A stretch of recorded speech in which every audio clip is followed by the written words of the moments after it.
Now, complete pandemonium returned to the Abuja-Kaduna highway as armed bandits struck on Sunday afternoon.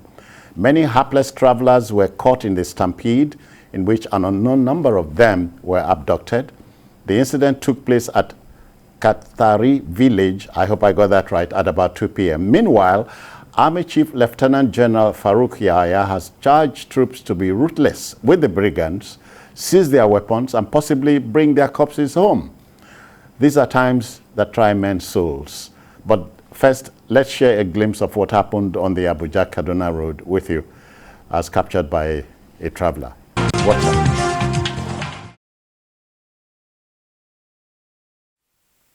This is kidnapping life in broad daylight. Thank God for our life on the 21st of November 2001. Thank you, God, for saving us. You got my Jesus. Thank you, God. Yes, thank God. Life one. Correct. You can hear the gunshot. God is faithful. You can hear the gunshot. It's slow down. God is faithful. Correct. You can hear the gunshot. God is faithful. You can hear the gunshot. Scaring them away. You can hear the gunshot. Live gunfire going on. God is faithful. Gunfire going on. Yes, sir. They deploy somebody. They don't carry. They have kidnapped some people. What's happened? La ilaha illallah. Oh God. Let's ask some people. So someone is being shot. Is oh shit right inside his car. Oh God. He's happening live on our way back. Oh shit, he's been shot. He's been shot. Order! Individual! Individual! Yeah! Individual here, God! What did I tell you? Individual! Hey, it's Gabokimu! They carry our friend. Hey, they don't carry our friend. Hey, see our friend. Hey, Jesus! I tell you, say this car! Hey! You say me also like motor. Oh, Jesus, they carry our friend. Oh God! Oh God of creation! Oh, Jesus. Hey, no, I just live here before. Then, if any, Oh God!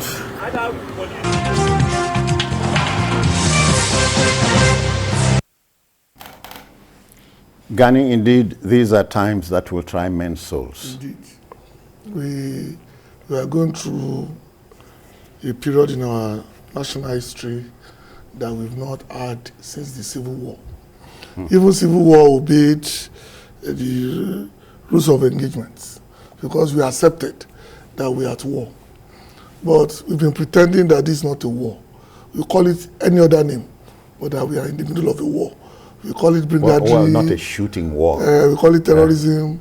Okay. We have a million names. But the one that we require what it is, we refuse to call it. We even refuse to call the bandits what everybody else are calling them, that they are terrorists. And that we are not having insurgency, we are having a battle for our lives.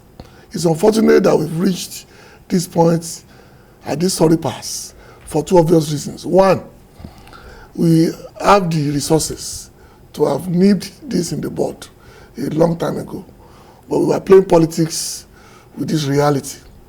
And once you play politics with a particular reality, another reality will dawn on you, that you are no longer in control of the narrative.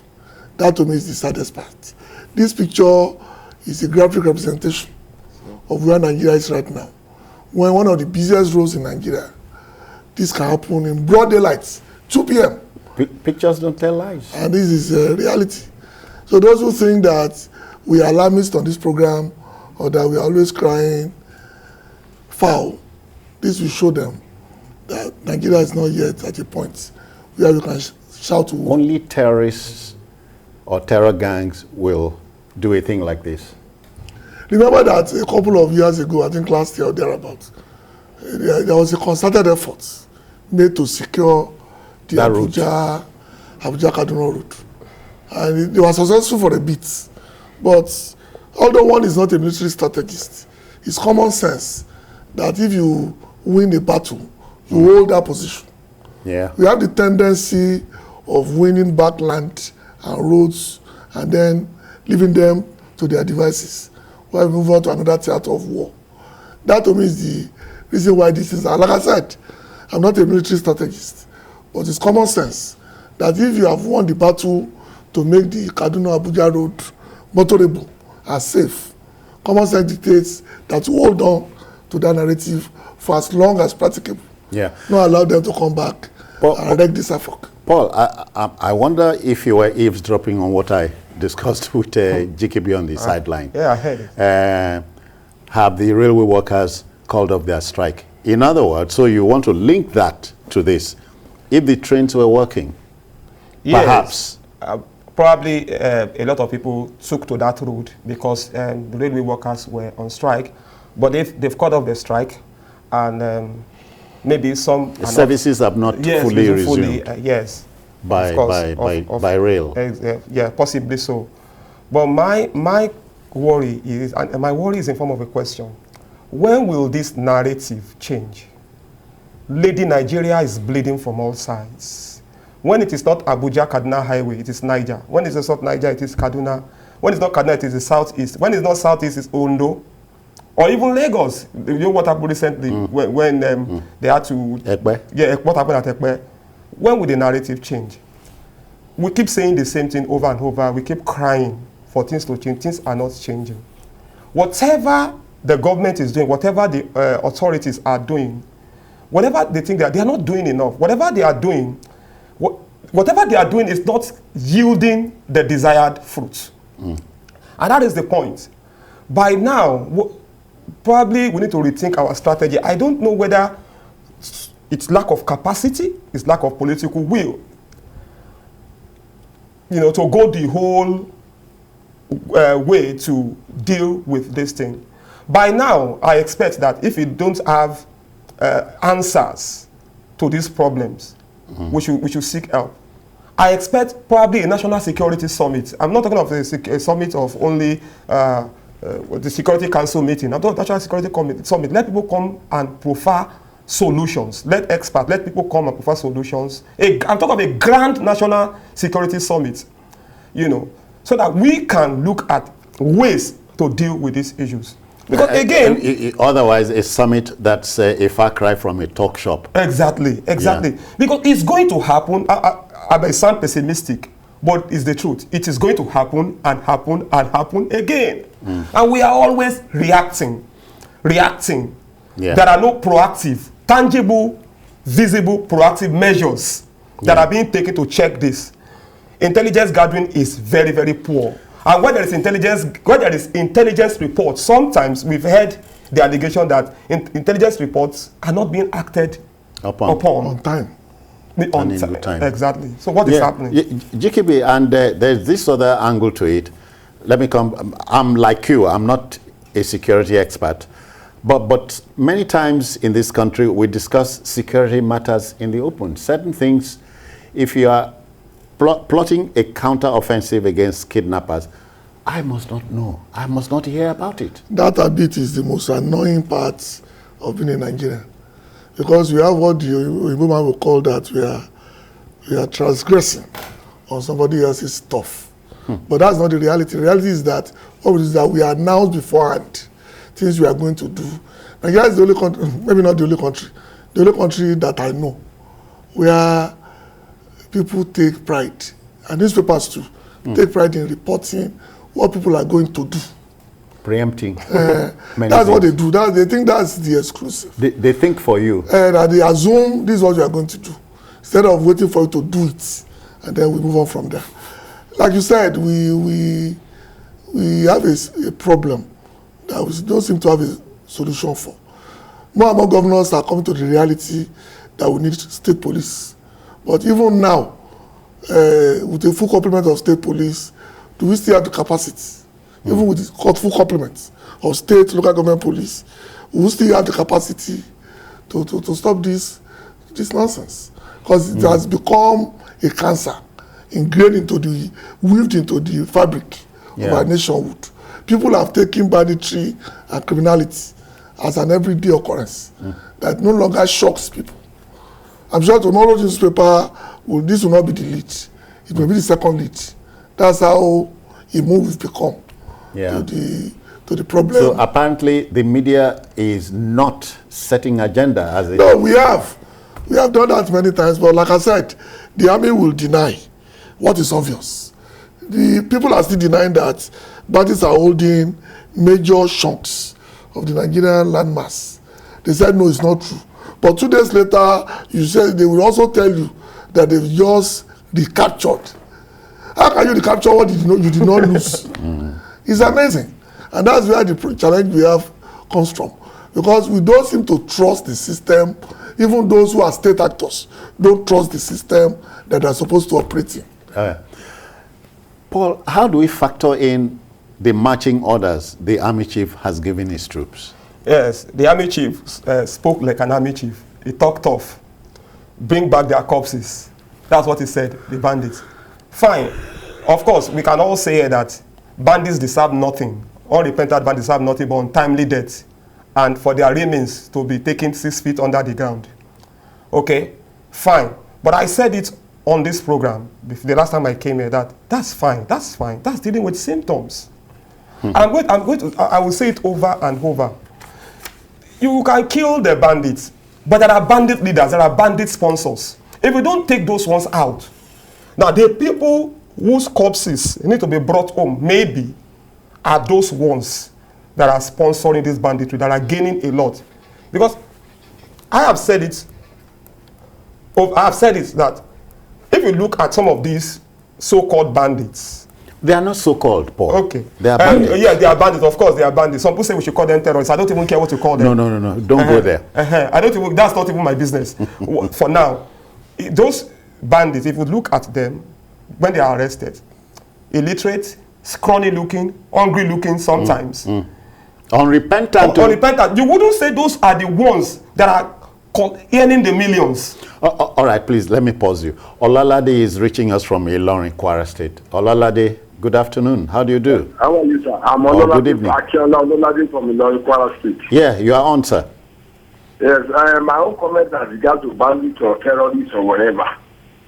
My own point and advice is that, from my own point of view, is that whoever commits any offense should be punished severely. You are only wasting time in branding on the naming of branding. This one is terrorist, this one is bandit. What is the difference? A criminal is a criminal. Anybody that is terrorizing or that creating fear in the mind of another person is already a terrorist. Yeah. It's made terrorizing, creating fear and panicking. So anybody that is caught should be punished, except we are wasting our time. By playing politics with him. Many thanks, Olalade. GKB, please, we say a bandit is a bandit is a bandit. So what's in a name? Let's go there, even if in passing. You know, we have condoned impunity for as long as I can remember. Yeah. And these guys who impugn the rules are, in my opinion, the untouchables. No, the point he made was very germane, that these people do not look like people who collect millions.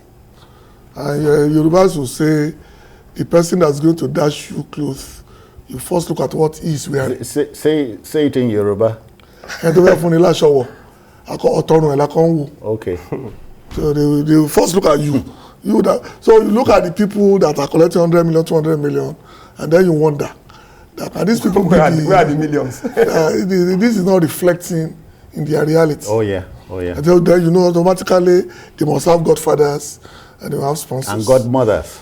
And like another proverb that you know, cut the head of the snake and the snake is useless. What we have been cutting is the tail of the snake. So we need to look for the sponsors, how they get the weapons, how the money is transferred. 100 million is a lot of money to just disappear into the system. It can be traced. They will spend money. Remember the guy who caught Anini? What he said? He said money as a way of attracting other vices. Yeah. Sooner or later, somebody will talk. Whether or not you believe it. Sooner or later, somebody will talk that this particular robbery, I was part of it. Or a woman will talk that my boyfriend came up with money, is now going to bigger girls because I'm no longer good enough. So that the system, but this one, it doesn't happen like this. This one is so controlled. Government will tell us one day we have names of people who sponsor terrorism. And that's it. You don't have any name, you don't have any case in court until the next round. But is it done anywhere? In most countries, even in our neighbors, like I said, when they take a territory, they hold it. And once you hold a territory, you cut off everything they are doing. Don't forget, we've done this about 6 months ago. Cut down the telecommunication masts. Make sure they don't have ways of getting petrol. It worked for a while. But knowing the Nigerian system, it will just be an avenue for somebody to make money. Because we have this tendency of not staying focused on whatever we are doing. It's a generic thing, I think. Yeah. I don't know how generic it is. Because no, it's true. But we will do something very well 1 week, 2 weeks, 3 weeks. And then we are diverted. Okay, all right. There's just one thing on my mind, but can leave it, okay. Thomas is reaching us from Enugu. Thomas, listen, we'll believe you. Go on. We won't doubt anything. Go on. Good evening, sir. Welcome. And my guest is this too. Yeah. Thank you very much. You see, this issue of banditry, there are technologies. There are even the why they have a mask in the air. When you put that mask anywhere this incident is happening, you will see it will show. Immediately the military will arrive. Why do we have technology? We have technology so that we can be able to trap this called bandit. So we need this technology to help us. Like that's what happened in that Kaduna Abuja Road. Yeah. If there is a mask on the air, it will shoot. And immediately the Air Force, the Navy, the military, they will land and they will take over that place. So we need to do something so that this thing will we must do something. Thomas, I believe you. You know, Paul, so where do we go from here? What we need to do actually is to rethink our strategy. That's it.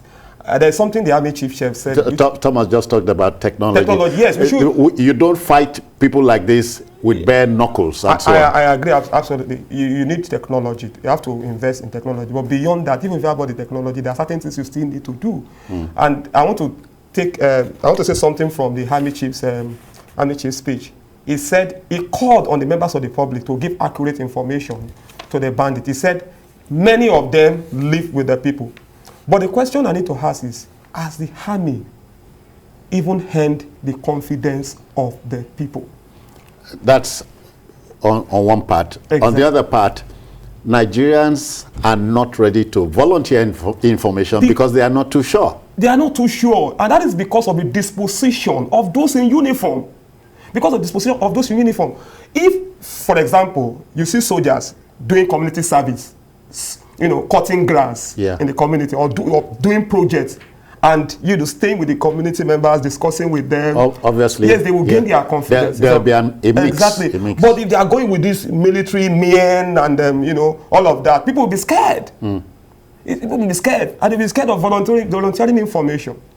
So you need to earn the confidence of the people. People are not happy that bandits are attacking them. The communities aren't happy. People in the communities are not happy. So for you to get accurate information and proper intelligence gathering, you must come down from your sycamore tree and then relate on the same level with these people. Or yes, there will not be salvation. Yeah. The biblical story of Zacchaeus climbing the sycamore tree, and then Jesus said, come down. Zacchaeus was a short man. Exactly. But he climbed the tree, so let them come down. JKB, so you know the military the military will be the big boy in this scenario. Yeah. They will do more than just go catch these guys, bring their corpses home. There's something we should do as we sit here. I think we have to first face the reality that we're at war. Yeah. That's the first step. The 6 steps or 5 steps of trauma will tell you acceptance is the major factor to healing. First, you have to admit that something is troubling you. Yeah. Because every strategy that is in the textbook has been applied in this war. Don't forget, they shut down the telecommunication masts. They stopped them from selling petrol beyond 5 liters. They stopped motorcycles from plying certain roads. It worked for a while. But the Nigerian factor will always come in. And that's my grouse. Yeah, and I'm sure our military is one of the best in the world. Yeah. They've proven that time and time again. How come at their own home turf, they have a challenge of putting down an insurgency, according to them? That is where the challenge lies. We must stay focused. There will be setbacks. We have to accept that. Like in any war, there will be setbacks. But we should not let this deter us from doing what we think is right. Like I said, every strategy in the textbook has been applied to this war. You don't want them to have communication? Check. You don't want them to have logistics? Check. You don't want them to have people bringing them food? Check. But you and I know that you can only do this as far as you can hold those spaces. Yeah. Our inability to hold on to captured spaces is the bane of this campaign. Nothing more, nothing less. But this is not to take anything away from our soldiers. Like I said, some of the best in the world. Oh, we are very proud of them. Extremely. We are sorry we have come to this pass. Avoidably. Yeah. Paul, avoidably. Yes, avoidably. It could have been prevented. When the seeds were being sown. The seeds were being sown when some of the Almajiris of yesterday became bandits of today. Some of the Almajiris of yesterday became bandits of today. Yeah. How did they turn out to be bandits? And the drug pandemic. Exactly. Did we even check what was going on in those schools? In those, among the Almajiris. Sorry, Paul. We are being joined by Ismail. Ismail is in Lokoja. Lokoja is in Kogi State. Good evening, Ismail. Good evening, sir. Yeah. Good evening to all of you at the studio. Welcome. Yes, it's a sad news. I passed through the road yesterday morning. Which road? And yes, Abuja. Abuja. Oh, all right. You passed through there. I traveled from Kaduna to Lokoja just yesterday. So unfortunately, I knew the guy where they recorded the video, the amateur video shown on your station from. It's unfortunate. As I traveled, it's been more than 3 years I traveled on the road. But I went to Kaduna on Saturday and came back yesterday for a wedding. And I discovered certain things on the road. It is, I live in Kogi. Discovered certain things like what? Yes, the roadblocks arrangements. The roadblocks there were closer to villages. And I saw communities, I don't know if they are being paid, clearing the roads along Kaduna. I slowed down to ask a man. And I said, how dangerous is this one? They said, this is the most dangerous. That they advised me that I should not travel alone as we join a convoy. As they were speaking, I heard a siren coming behind me. It was army, the healers. And I followed them down to Kaduna. What I saw was the distance of the roadblock were too far away. And those roadblocks were closer to communities. Yeah. And the advantages these people take is they need to organize themselves. So they need a place where they cannot be seen. Yeah. So I will suggest, just like the man in your studio, that we need technology. That's it. In simple, Ismail, thank you. But you must know, gentlemen, like Ismail should know, roadblocks are determined by the experts. Yeah. Fix one here, fix one there, and because the road is is about 2 hours on a good day to move from Kaduna to Abuja. Okay.